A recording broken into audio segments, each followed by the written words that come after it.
Well everyone, the time has finally come to paint not only the last model, but the centerpiece of my Deathguard army. Today, I'm going to show you how to paint Typhus, the herald of the plague god. Since Typhus is going to be the main man of the army, I wanted to also show how I built up his base. But firstly, I give the model a good spray of Deathguard green, which is a lifesaver for painting whole armies. There are a good few different colour details on him, so I started off getting all the silver parts down with lead belcher. Usually the Deathguard have more bronze than silver, but I added more silver this time, just to help him stick out a little bit more. But it's mostly just armour trims, chainmail, trinkets and his sight. Next I decided to add some rust patches, so I switched to Typhus's own technical paint, Typhus Corrosion, and I added just patches of it onto the armour and some onto the sight. I really didn't want to overdo it, so hopefully these small patches will help it stand out later on. Later on, I add some Nuln Oil and dry brush some Rise of Rust for the rust effect. For the bronze parts, then I use Balthazar Gold. And like the silver, there are just a few parts scattered around the model, like parts of the sight handle, detailed parts of the armour, and a small bell along his waist.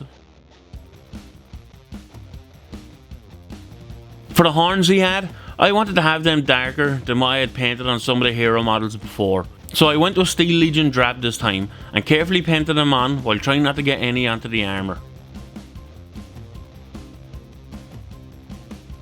For the flesh tubes, I guess I'll call them, and for the little nurgling on his hip, I used 2 thin layers of flayed one flesh to get a solid base coat down. And this isn't going to be the last little nurgling we're going to be seeing today. For the wraps that are around the sight handle, I wanted a saturated look on them, so I started off with a base coat of Screaming Skull. Surprisingly, Typhus didn't have a big cloak that you'd usually see on hero models, but he did have some cloth pieces, and using what I learned from painting the hero models is that purple looks really good as a contrast to the green armour. So I took out Genestealer Purple and added it in. For the wooden sight handle, I kept it simple and went with XV88 for the base colour, and the final base coat then were all the cables, and they were painted with Dark Reaper. After some tidying up, it was time to get some shades down, and to start it off I went with Skeleton Horde, and this covers a lot of the armour, the bronze and the purple. As good as that is, with such a wide area being covered, you have to be very careful not to let it pool up, so make sure to keep an eye on that. Next I use Seraphim Sepia on the horns, wraps and wood. This just slightly darkens down the wood and horns, but it gives it that saturated look that I was wanting to have with the sight wraps.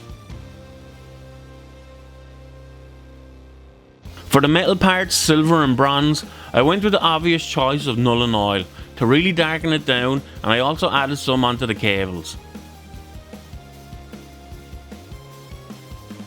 To make the skin parts as easy as possible, I used Guilliman Flesh and made sure not to let it pool up.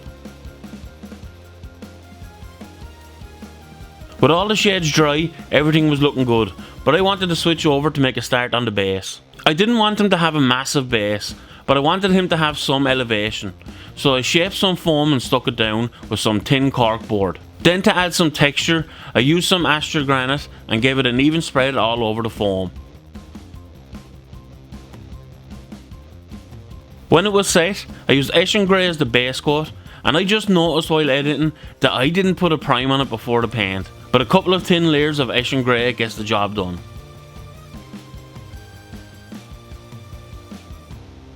Next I added a really cool detail that I added on the Plague Marines, and that was some road stripes. This is done with some Averland Sunset, and it doesn't matter if you haven't got a steady hand at this part, because I haven't added any shade on yet, so you can just go over any parts with some of the Eshin Grey.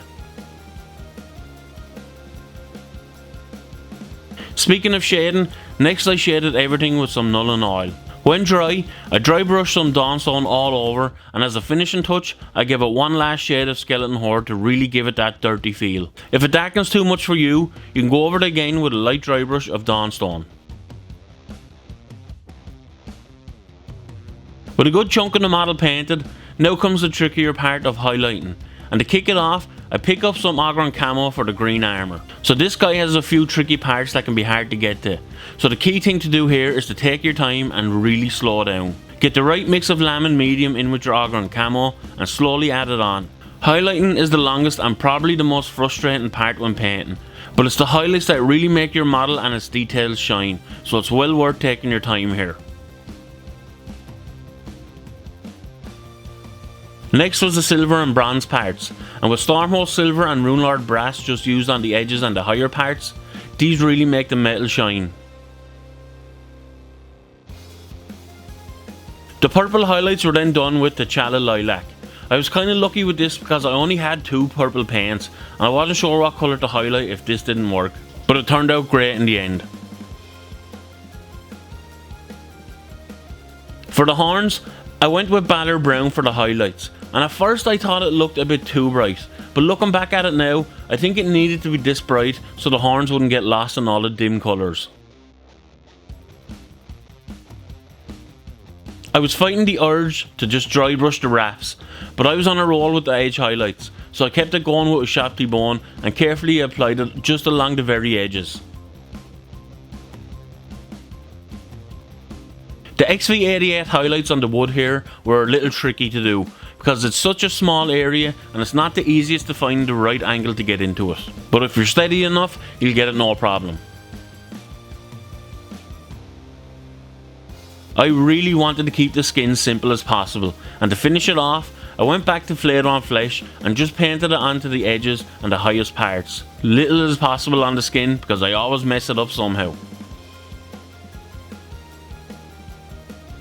With most of the work done, there were some details that make Typhus really stand out, and one of them is the white helmet and the smoke. I start off with a diluted Corax white and I apply 2 to 3 thin layers, making sure to let them dry fully in between.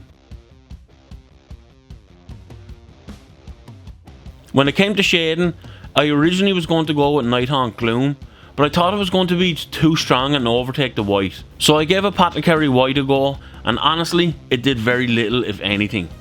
So what I did was, I heavily diluted Nighthawk Gloom, and it turned out to be better than I thought.